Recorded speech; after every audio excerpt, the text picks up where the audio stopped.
Welcome back to Vietnamese Vixens. Today's story comes from a man I'll call Marcus, and it's one that I wish I could say was unique, but the truth is, we've heard variations of this tale more times than I can count. Marcus is 52 years old, from Toronto, Canada. He spent 28 years working as a software engineer at the same company, went through a difficult divorce, and walked away with a settlement of $185,000. That money was supposed to be his retirement, his fresh start, his second chance at life. Instead, it became the most expensive lesson he's ever learned. He thought he'd found paradise in Vietnam. He thought he'd found people he could trust. He thought he was finally taking control of his future. What he actually found was an empty plot of land, a fake land lease, and the crushing realization that he'd wired away his entire life savings to people who were never planning to build him anything at all. Before we get into Marcus's story, I want to hear from you. Drop a comment and let me know where you're watching from. Have you ever considered buying or building property overseas? Have you had experiences with international real estate that went sideways? And if this story resonates with you, if you've been there or know someone who has, hit that like button and subscribe. You're not alone in this. Now let me hand this over to Marcus. This is his story, in his own words. My name is Marcus Chen. I'm 52, Canadian, born and raised in Toronto. For most of my adult life, I've been what you'd call stable. Boring even. I worked at the same software company for 28 years, climbed the ladder the old-fashioned way, never made waves, never took big risks.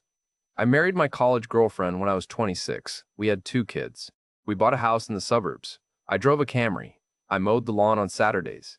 It was the life I thought I was supposed to want, and for a long time, I convinced myself I did want it. But somewhere around year 20 of the marriage, things started falling apart. My wife and I barely spoke. The kids grew up and moved out. The house felt too big and too empty at the same time. And then she told me she'd been seeing someone else for 3 years, a colleague from her accounting firm. She wanted a divorce. Honestly, I wasn't even angry. I was just tired. So tired I couldn't fight it. We split everything down the middle, sold the house, divided the assets. I walked away with 185,000 Canadian dollars, which after conversion fees and taxes left me with about 178,000 in liquid cash. The lawyer told me I was lucky. Lucky. That's what he said. At 51 years old, divorced, living in a 1-bedroom rental downtown, starting over from scratch, I was supposed to feel lucky. The pandemic hit about 6 months after the divorce was finalized, and suddenly I was working from home in this cramped apartment, staring at the same 4 walls every single day. Toronto winters have always been brutal, but that year it felt worse. Maybe it was just me. Maybe I was just more aware of how alone I was. I'd scroll through social media and see my ex posting photos with her new boyfriend, trips to cottage country, dinner parties with friends I used to think were our friends. My kids were busy with their own lives, and I couldn't blame them. What 20-something wants to hang out with their depressed, divorced dad? So I did what a lot of lonely people do. I disappeared into YouTube, travel vlogs, mostly. Channels about guys living overseas for cheap digital nomads in Thailand and Bali and Vietnam. And that's where I first saw Da Nang. This one vlogger, some Australian guy in his 30s, was walking along the beach at sunset, and the coastline was this perfect curve of white sand and turquoise water. He was talking about how he rented a 2-bedroom apartment 3 blocks from the beach for $400 a month. $400. My rent in Toronto was $2,000.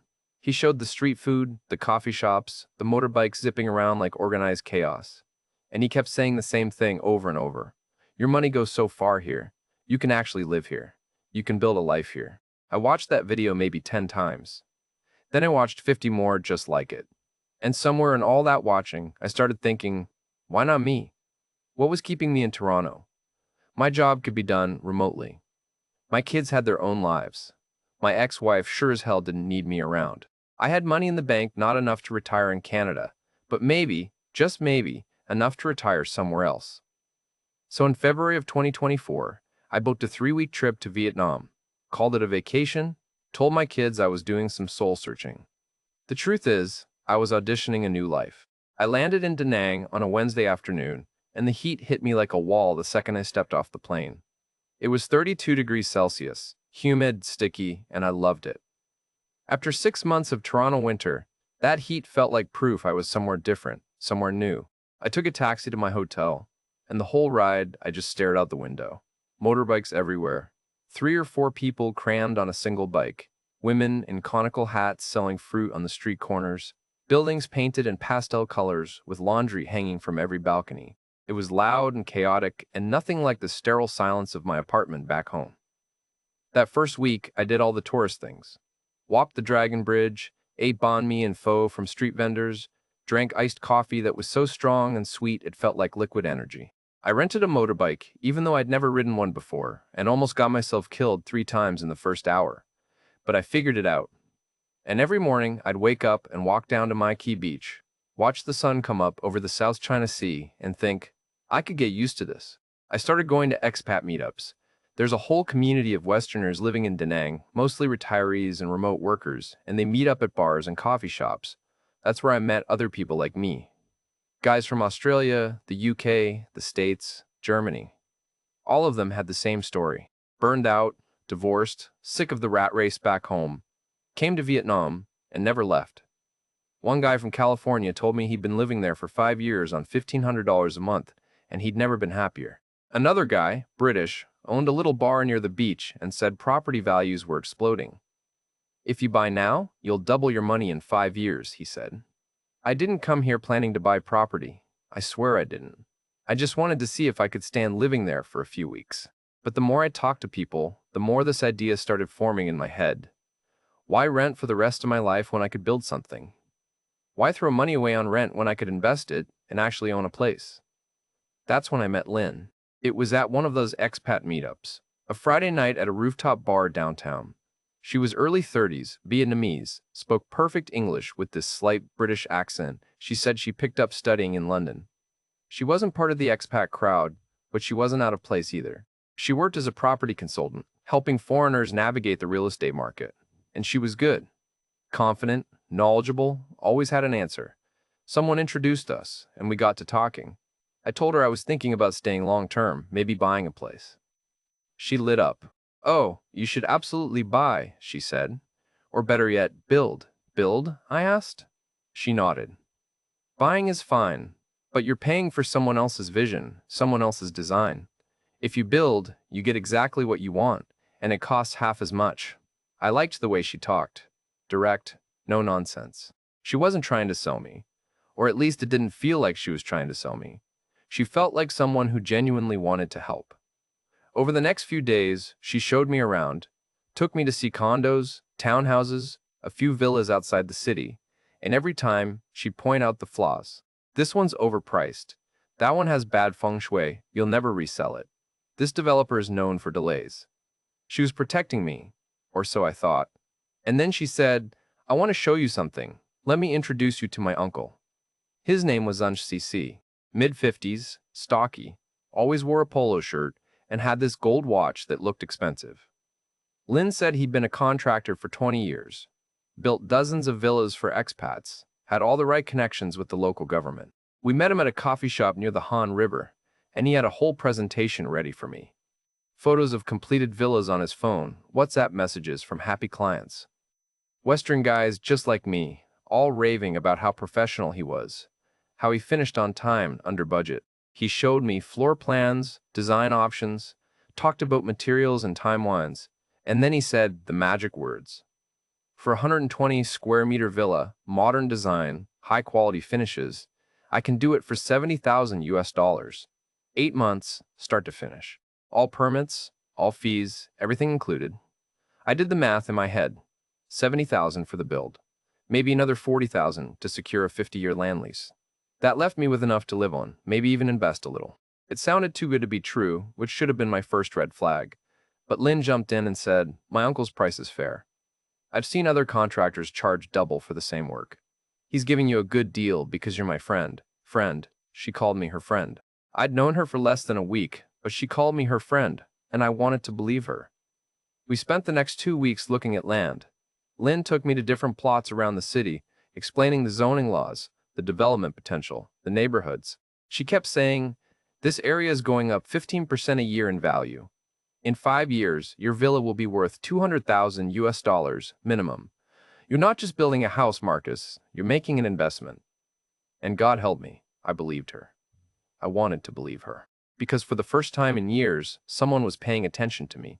Someone was making me feel like I mattered, like I was smart, like I was doing something right. Back in Toronto, I felt invisible. My ex-wife had moved on, my kids barely called, my coworkers tolerated me. But here in Da Nang, Lynn and Sek treated me like I was important.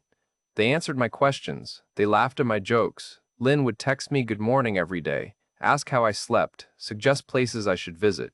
It felt good. It felt like I was building something real. Not just a house, a life, a future. I did my research. Or at least I thought I did.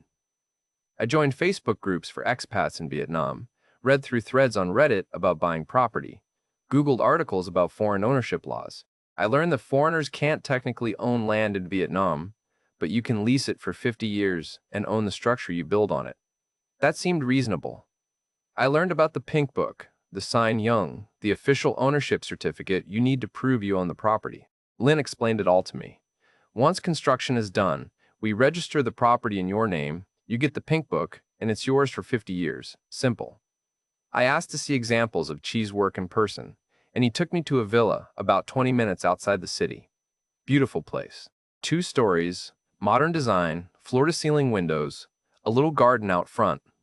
The owners weren't home, but UCC they were a retired couple from Australia, and they'd been living there for 3 years, no problems. I took photos. I walked through the whole property. It looked legit. It felt legit. And when Chong said, "I can build you something just like this," I believed him. So I signed the papers. Lynn presented me with a land lease agreement, all in Vietnamese, and she sat there with me at the coffee shop translating line by line. This section is the lease term, 50 years. This part is the land description, coordinates, boundaries. This is the fee, $40,000, payable to the landowner, and DC will handle the registration with the local authorities. Sign here, and initial here. I signed.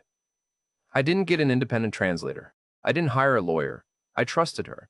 And then Sia asked for the first payment. 50% upfront to secure the permits and start purchasing materials. $35,000. I hesitated. That's a lot of money to wire to someone I'd known for 2 weeks. But Lynn reassured me. This is standard, Marcus. All contractors in Vietnam require a deposit, and my uncle's company has insurance, guarantees, everything. You're protected. So I did it. I went to the bank, filled out the international wire transfer forms, and sent $35,000 to an account G gave me. He called it his company account. I never verified that. I never asked to see business registration documents. I just trusted him because Lynn vouched for him. And I trusted Lynn because she made me feel like I wasn't alone. 2 weeks later, I flew back to Toronto. I had to wrap up some things with work, deal with the last bits of paperwork from the divorce, and honestly, I needed time to process what I'd just done. I'd committed to building a house in a foreign country. I'd wired $35,000 to a man I barely knew. It was terrifying and exhilarating at the same time, but I kept telling myself, this is good, this is smart, you're finally taking control of your life. Lynn texted me the day I landed. Safe flight, miss, you all ready. Can't wait for you to see your villa when you come back. She sent me photos of the land, little survey markers in the ground, and she said, Ya is finalizing the permits. Construction starts in 3 weeks.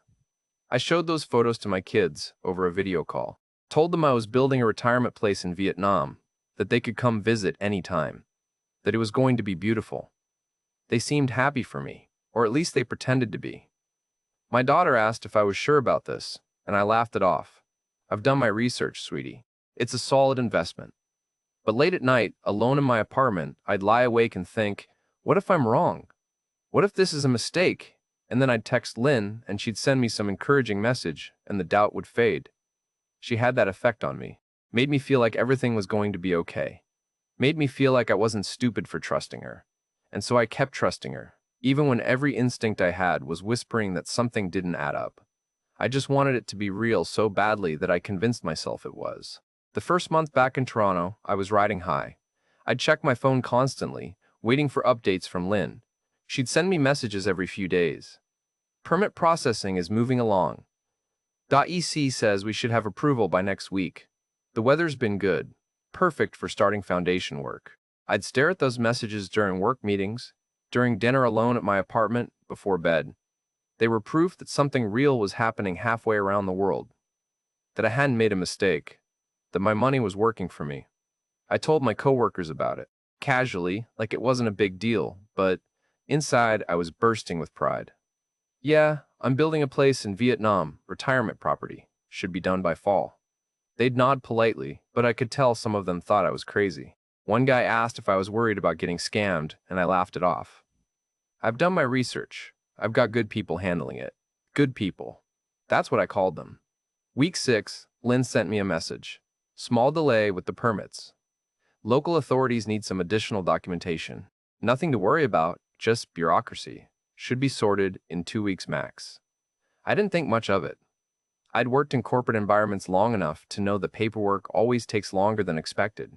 2 weeks wasn't a big deal. But then 2 weeks became 3, and 3 became 4.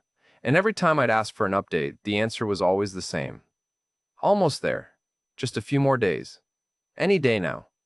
She'd send me photos of the land with little orange flags marking where the foundation would go. She'd send me screenshots of text conversations in Vietnamese that she claimed were with the permit office. I couldn't read them, obviously, but she'd translate. They're saying everything looks good, just waiting for final signature from the department head. He's been on holiday, but returns Monday. I wanted to believe her. I needed to believe her. Because if I didn't, then what? I'd have to admit I'd made a terrible mistake, and I wasn't ready to do that.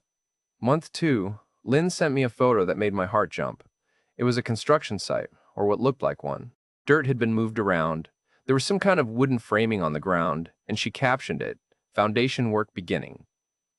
C's team is amazing. I stared at that photo for an hour. Zoomed in on every detail. Tried to match it to the land I'd seen in person, but honestly, I couldn't tell. One empty lot looks pretty much like another. But I wanted it to be real, so I told myself it was. I showed it to my daughter during our weekly call. See, it's actually happening.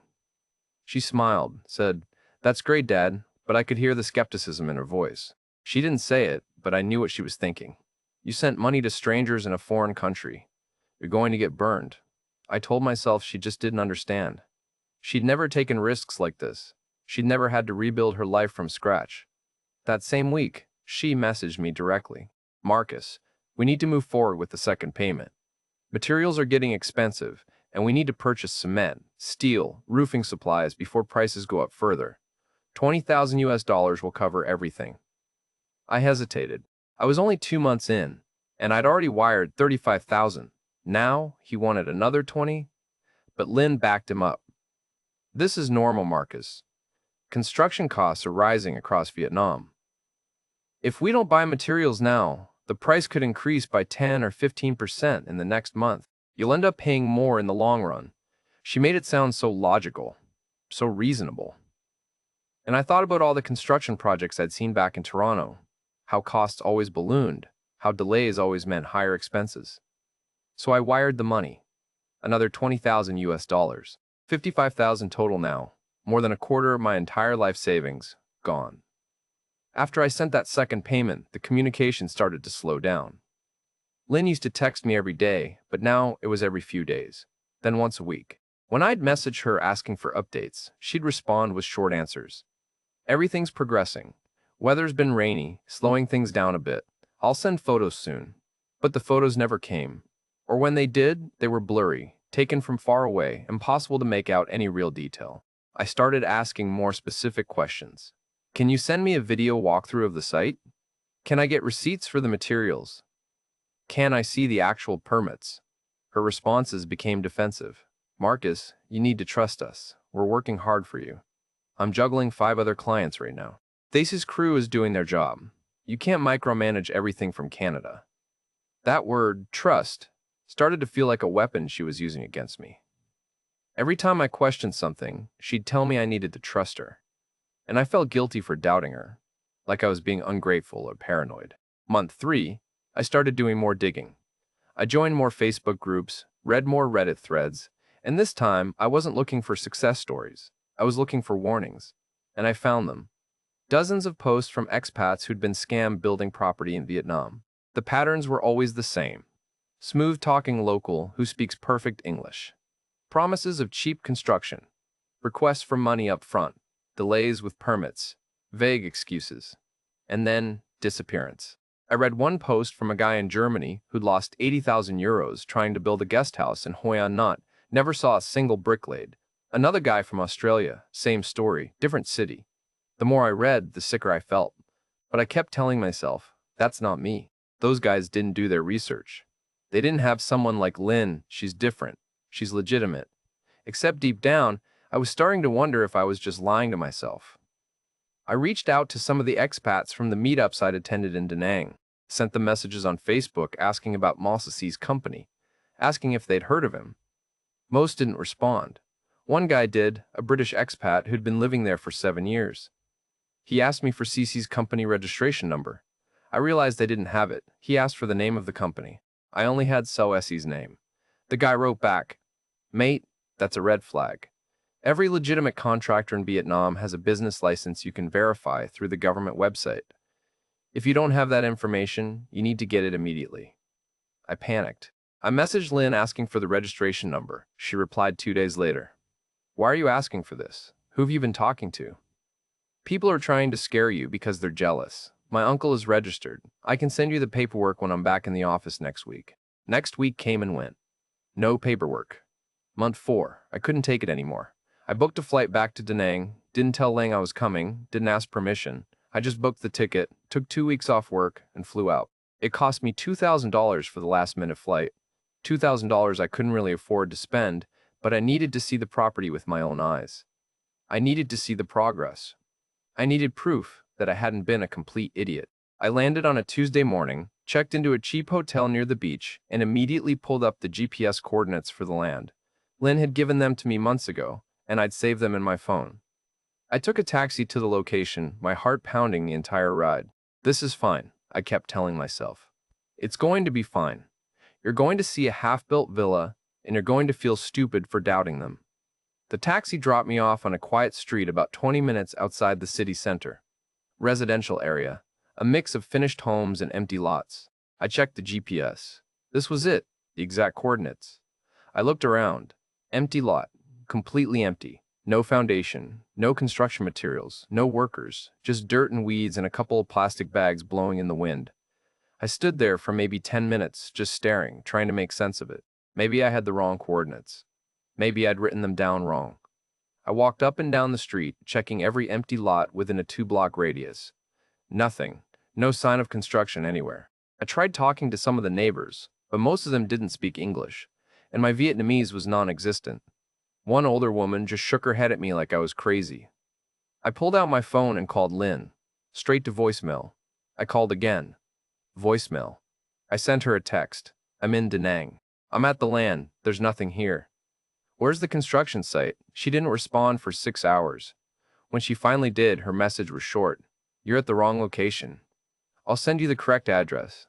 20 minutes later, she sent new GPS coordinates. I took another taxi. This one was even farther from the city, almost out in the countryside. And when I got there, I found another empty lot. Well, not completely empty. Someone had cleared some of the brush and maybe leveled the ground a bit, but there was no foundation, no structure, nothing that looked like active construction. I called Lynn again, no answer. I called C. No answer. I sent texts to both of them, nothing. I spent the rest of that day driving around to every plot of land I could remember visiting during my first trip. None of them had anything built on them. None of them showed any signs of progress. By the time I got back to my hotel, it was dark, and I was starting to feel something I hadn't allowed myself to feel before. Terror, real, gut-wrenching terror. Because I was starting to understand that the villa didn't exist. The permits didn't exist. The construction crew didn't exist. None of it existed. Lynn finally called me the next morning. "I'm so sorry, Marcus. There's been a misunderstanding. Let me explain everything." We met at a cafe near the Han River, and she looked different, less polished, tired. She told me the land deal had fallen through. The original owner had backed out at the last minute, decided not to lease after all, and UC had to scramble to find a replacement property.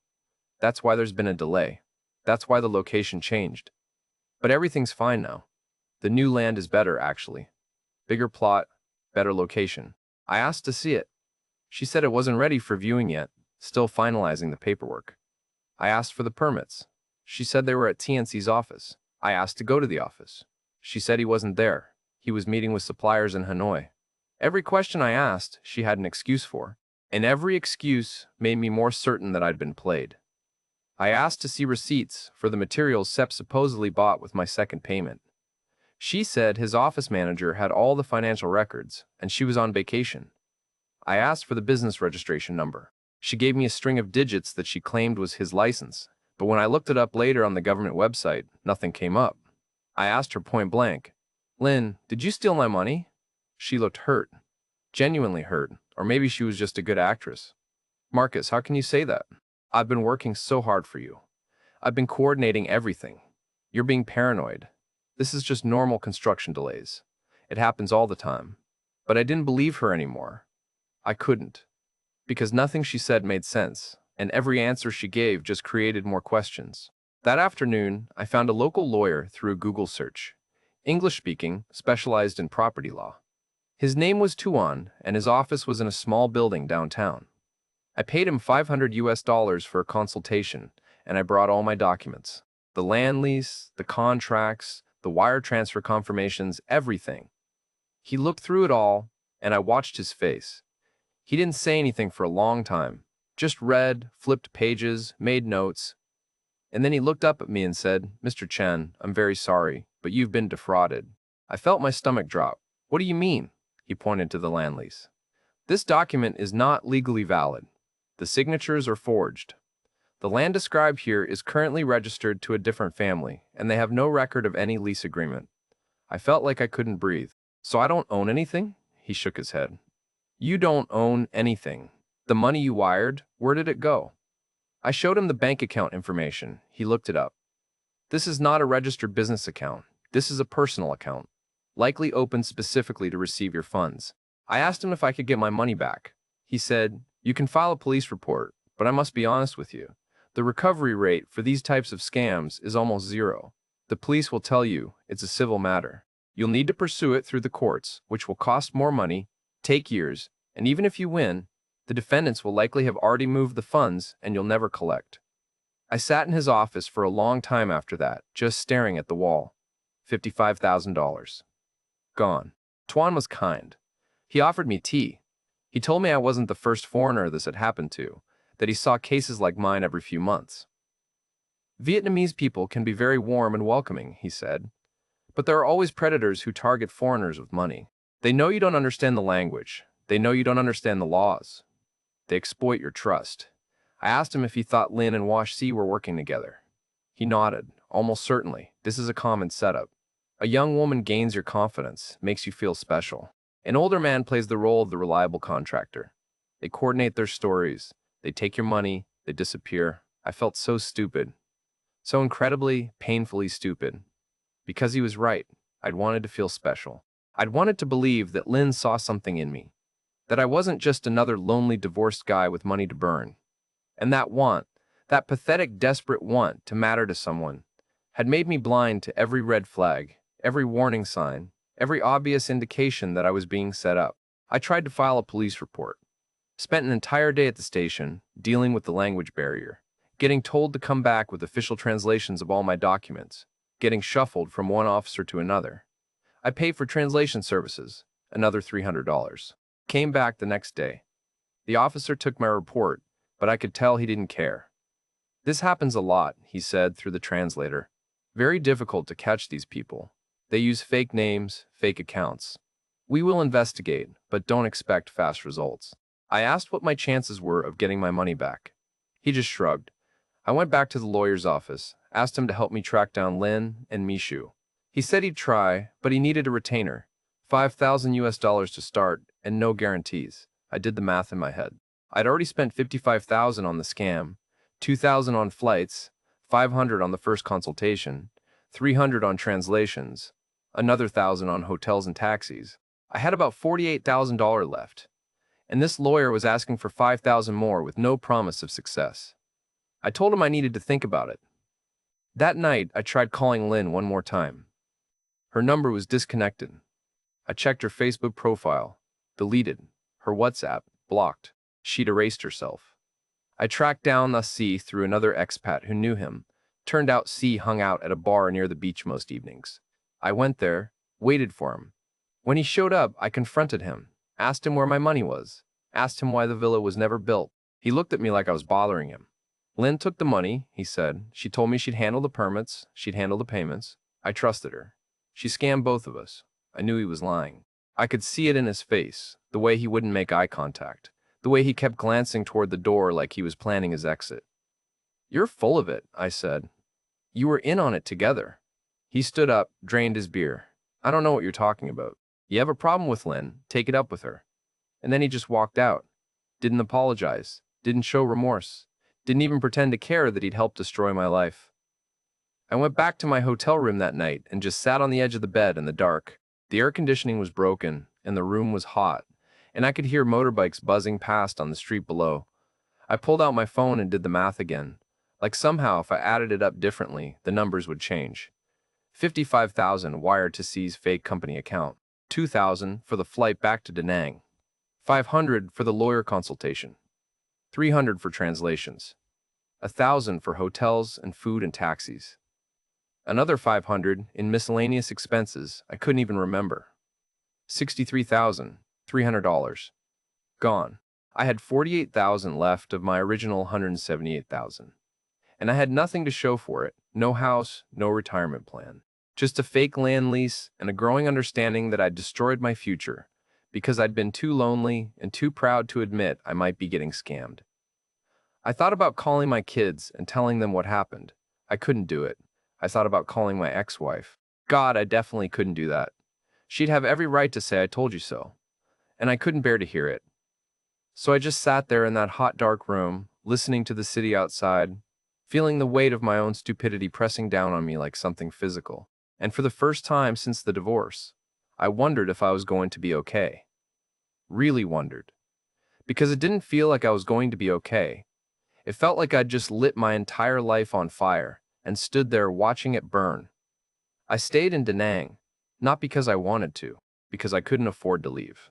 A flight back to Toronto would cost me another $2,000, and I'd still have to go back to my rental apartment, back to my job, back to admitting to everyone that I'd blown my entire divorce settlement on a scam I should have seen coming from a mile away. At least in Da Nang, I could pretend I was still figuring things out, still making it work, still living the dream, just with a few setbacks. So I checked out of the hotel and found a cheap apartment for rent, $800 a month, furnished, in a neighborhood full of locals where no one spoke English, and the only other foreigners were backpackers passing through. It wasn't the beachfront villa I'd imagined. It was a fourth-floor walk-up with no elevator, a bathroom the size of a closet, and air conditioning that only worked half the time. But it was what I could afford. I did the math. $48,000 left. If I rented this place and lived frugally, I could stretch that money for maybe 5 years. 5 years. That's what my retirement had become, not the rest of my life. 5 years. I stopped answering my kids' calls. I couldn't face them. They'd ask how the construction was going, and I couldn't tell them the truth. So I'd send them texts instead. "Everything's great, just really busy. I'll call you next week."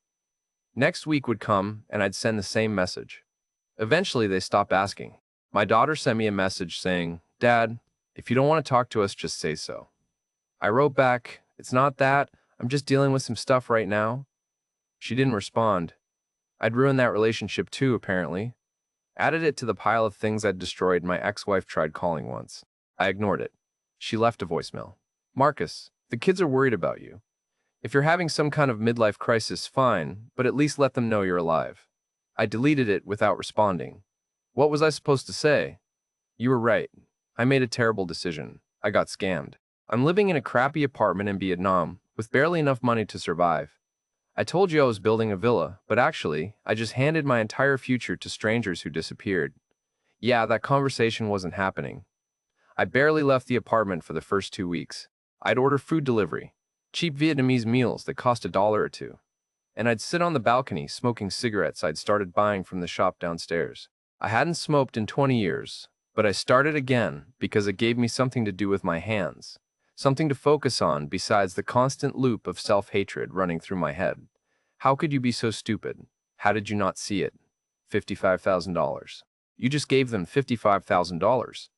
What kind of idiot does that? I'd sit there watching the street below, motorbikes weaving through traffic, vendors selling fruit and lottery tickets, and I'd think about how far away Toronto felt. how far away my old life felt. And the worst part wasn't even the money. The worst part was the humiliation, the bone-deep shame of knowing I'd been played so completely. Lynn hadn't even needed to work that hard. I'd wanted to believe her so badly that I'd done half the work for her. I'd convinced myself. She'd just given me permission. Week 3, I ran out of cigarettes and forced myself to leave the apartment. There was a small bar a few blocks away, the kind of place that catered to long-term expats, not tourists. I'd walked past it a dozen times but never gone in. That night I did. Ordered a beer, sat at the bar. Tried not to make eye contact with anyone. A woman sitting 2 stools down looked over at me. "You're new here." I nodded. "Sort of." She was in her 60s maybe. White hair cut short, Australian accent, name's Helen. Been here 8 years. You running from something or running to something? I almost laughed. Both, I guess.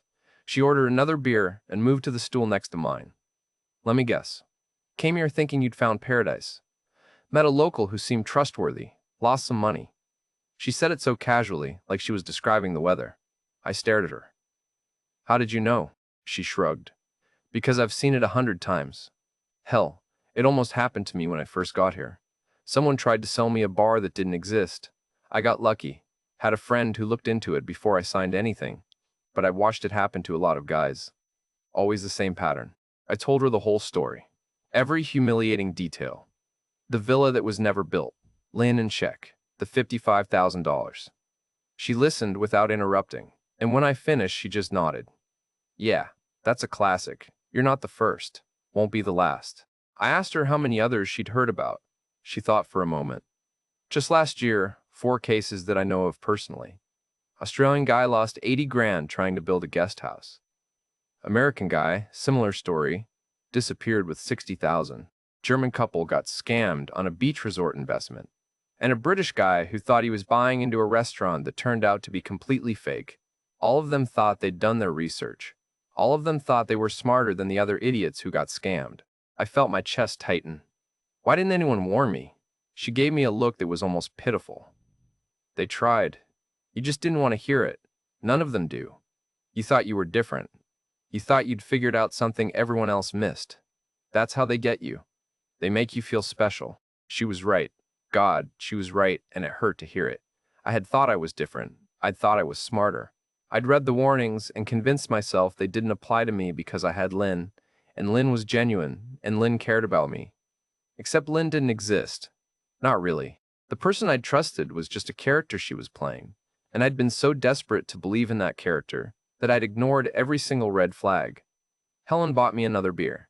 "Look, you're not stupid. You're just lonely. And loneliness makes people vulnerable. These scammers, they know that. They target divorced guys, widowers, anyone who's recently gone through something painful. They make you feel seen. They make you feel important. And that feeling is worth more than money to someone who hasn't felt it in a long time." I asked her what I should do. She said, "Move on. You're not getting that money back. You can waste more money and years of your life chasing them through the courts, or you can cut your losses and rebuild." I told her I didn't know how to rebuild with $48,000. She said, "Same way everyone else does. One day at a time." I started picking up freelance work. Software development. The same stuff I'd been doing for 28 years. Put my profile up on some freelancing websites, started bidding on projects. The pay wasn't great, nowhere near what I'd made in my old job, but it was something. A few $100s here, 1,000 there. Enough to keep me afloat. I worked from the apartment, usually at night when it was cooler and my brain actually functioned. During the day, I'd walk miles and miles through the city, trying to make sense of what had happened, trying to figure out how I'd let myself get so turned around. I'd pass construction sites and feel sick. I'd see Western men with Vietnamese women and wonder if they were getting scammed too. I'd sit at cafes and watch expats talking about property investments and want to warn them, but I never did. Because what was I going to say? Don't trust anyone? Don't take risks? Don't try to build a life here? That felt too bitter, too defeated. But I also couldn't pretend everything was fine. Month 6 in Da Nang, I finally called my daughter. She answered on the 4th ring. "Dad?" "Yeah, it's me." There was a long silence. "Where have you been?" "I've been here." "Vietnam." "I know where you physically are. I mean, why haven't you been calling?" I didn't know what to say, so I just told her the truth. The villa didn't work out. The construction fell through. I lost a lot of money. Another silence. How much? Most of it. I heard her exhale. Jesus, Dad, are you okay? I don't know. I think so. Maybe. She asked if I needed money and I told her no. I'd figure it out. She asked when I was coming home. I told her I didn't know. Toronto feels like a different life, she said. That's because it is a different life. You left. You left? And you didn't tell anyone what was really happening, and now you're stuck there. I said I wasn't stuck. I was just trying to make the best of a bad situation. She said, "You're allowed to come home, you know. You're allowed to admit this didn't work out." But I couldn't, not yet, because going home meant admitting defeat, and I wasn't ready for that. I started going to Helen's bar more often, met other expats, heard more stories. Turns out scams like mine were common enough that people had started a whole informal support group. We'd sit around drinking beer and trading horror stories. The guy who bought a motorcycle that turned out to be stolen. The woman who invested in the coffee shop that existed for 3 months before the local partner disappeared with all the profits. The couple who paid for a year's rent up front and came back from a trip to find the landlord had rented their apartment to someone else and changed the locks. Vietnam is beautiful, one guy said, but if you're foreign and you've got money, you're a target. You have to assume everyone's trying to scam you until proven otherwise. That sounded exhausting. It was exhausting. But it was also true. I'd learned that the hard way. The lessons came slowly, painfully, each one carving itself into my brain like scar tissue. Never wire large sums of money without independent legal verification. Not the seller's lawyer. Your lawyer. Someone who works for you, and only you, and has no connection to the deal. The pink book, the sign hung, is everything. If you don't physically have it in your hand, registered in your name with your photo on it, you own nothing. Doesn't matter what contracts you signed. Doesn't matter what promises were made. No pink book, no ownership. Construction permits in Vietnam must be verified through official government channels, not through WhatsApp photos, not through translated screenshots. You log into the government website yourself and verify the permit number exists. Foreigners cannot own land in Vietnam, period. You can lease it for 50 years, but that lease must be properly registered with the local authorities. And you need a Vietnamese lawyer to verify that registration is legitimate. If someone refuses to provide official business registration numbers, company bank accounts, and verifiable references, walk away. Doesn't matter how trustworthy they seem. Doesn't matter how good the deal sounds. Walk away. The language barrier isn't charming. It's dangerous. When you're signing contracts in a language you don't understand, you're putting your entire financial future in the hands of whoever's translating for you. And if that translator is working for the other side, you're screwed. Research doesn't mean Google searches and Reddit threads. Research means hiring local lawyers, hiring independent inspectors, getting multiple opinions from people who have no financial stake in your decision. And here's the big one. The one I wish someone had tattooed on my forehead before I got on that first plane. If something makes you feel special, if someone's paying you attention that feels too good to be true, it probably is. Scammers don't target stupid people. They target lonely people. People who want to believe. People who are desperate for connection. People like me. I'm still in Da Nang. It's been over a year now. I live in that same $800 apartment. I've got a routine. Wake up, make coffee, work on freelance projects, walk to the market, eat street food, go to Helen's bar twice a week, come home, work some more, sleep. It's not the life I imagined. It's not the retirement villa on the beach with my kids visiting and a sense that I'd figured something out. It's just survival. I'm rebuilding my savings slowly, very slowly. Some months I make $2,000, some months I make $500. It depends on the work. I've stopped telling people back home that I'm doing great. When my kids ask how I'm doing, I tell them the truth. I'm figuring it out. It's hard, but I'm okay. My daughter asked me last month when I'm coming back to Toronto. I told her maybe next year. Maybe the year after. I don't know. The truth is I'm embarrassed to come back. Everyone knew I was building a villa. Everyone knew I'd sunk my divorce settlement into this grand plan. And now I'd have to face them and admit it was all a lie. That I got conned. That I was exactly the kind of naive idiot I swore I wasn't. My ex-wife finally got through to me a few months ago. She'd heard from the kids what happened. She didn't gloat. She didn't say I told you so. She just said, "Marcus, you need to forgive yourself. This happened. You can't change it." But you can't live in shame forever either. I told her I'd try. I haven't managed it yet. The shame sits on me like weight. I carry it everywhere. To the market, to the bar, to bed. It's there when I wake up. It's the first thing I think about. $55,000. Your entire retirement. How could you? The expats at Helen's Bar tell me it gets easier. That eventually you stop beating yourself up. That you accept what happened and move forward. I'm waiting for that day. Still waiting. I go to the beach sometimes. My key beach, the same one I fell in love with that first trip. I watch the sunset over the South China Sea. The water turns gold and pink and purple, and the tourists are taking photos and couples are walking hand in hand, and I'm standing there alone thinking about that first visit. How full of hope I was. How certain I'd found something real. How I'd looked at this exact view and thought, this is where I'll spend the rest of my life. And now I look at the same coastline, and all I see is money disappearing into the horizon. $185,000 washing away like sand. I know other people have been through worse. I know there are people who've lost everything to medical bills, or bad investments, or natural disasters. My situation isn't unique, but it's mine. And it's hard to forgive myself for it. Hard to look in the mirror and not see a fool. Hard to imagine a future that looks any different from right now. This small apartment. This freelance work. This careful budgeting of every dollar. This is my retirement. This is what I built. If you're watching this and you're thinking about buying or building property overseas, please listen to me. Please actually hear what I'm saying. If someone tells you it's easy, that they know a guy, that permits aren't a big deal, that you should just trust them because they've done this 100 times before, run. Don't walk, run. I thought I was too smart to get scammed. I thought I'd done my research. I thought I'd found good people. And that's exactly what made me the perfect target. The scammers don't want stupid people. Stupid people don't have money. They want people like me, middle-aged, lonely, desperate for a win, desperate to feel like they've figured something out. Because people like that will ignore every warning sign. People like that will wire $55,000 to a stranger because that stranger made them feel special. I was that person, and I lost everything because of it.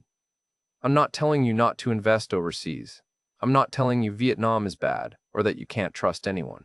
What I'm telling you is that you have to go into these situations with your eyes open. You have to verify everything independently. You have to assume that anyone asking for money up front might be lying to you. You have to protect yourself because no one else will. And if that sounds paranoid, if that sounds like too much work, then don't do it. Stay home. Keep your money in the bank. Because the alternative is this: a cheap apartment in a foreign country, a destroyed retirement, a relationship with your kids that you're trying to rebuild, and the knowledge that you were so desperate to believe in something that you handed your entire future to people who saw you as nothing more than a mark. Vietnam is beautiful. The people here are kind. I've met genuine, wonderful human beings who've helped me get through this past year. Helen and the other expats who've shared their stories and bought me beers when I couldn't afford my own. The landlord who let me pay rent late twice without penalty. The woman at the market who gives me extra fruit because she feels sorry for me. This country didn't scam me. Lynn and C scam me, and people like them exist everywhere. In Canada, in the US, in Europe, everywhere. But when you're in a foreign country and you don't speak the language and you don't understand the laws, you're more vulnerable. You're easier prey. And that's something you need to understand before you get on a plane with your life savings in your bank account and hope in your heart. I'm 53 now. I'll be 54 in a few months. I should be thinking about retirement. Instead, I'm thinking about how to make it to 55 without running out of money. I should be visiting my kids, taking them out to dinner, being present in their lives. Instead, I'm hiding in Vietnam because I'm too ashamed to face them. I should be moving forward. Instead, I'm stuck in place, treading water, trying not to drown. This is what happens when you let loneliness override common sense. This is what happens when you trust the wrong people. This is the price of believing you're special, that you're different, that the warnings don't apply to you, and I'll be paying this price for the rest of my life. That's Marcus's story, and unfortunately, it's one we hear too often. If you're watching this from abroad, if you're considering overseas property investment, or any major financial decision in a foreign country, please take his words seriously. Do your due diligence, hire independent lawyers, verify everything. Protect yourself. Drop a comment and let me know your thoughts. Have you had similar experiences? Do you have advice for people in Marcus's situation? And if this story helped you in any way, if it made you think twice about a decision you were considering, hit that like button and subscribe to Vietnamese Vixens. We share these stories not to scare you, but to protect you. Next time, we'll hear from another viewer, another country, another lesson learned the hard way. Until then, stay safe out there. I come to the beach sometimes, watch the sunset over the South China Sea. Same view I fell in love with that first trip. The water turns gold and tourists take their photos, and I stand there alone, thinking about how certain I was. How full of hope, how I'd looked at this exact coastline and seen my future. But now when I look at those waves rolling in, all I see is $185,000 disappearing into the horizon. And I know I'm not the only one.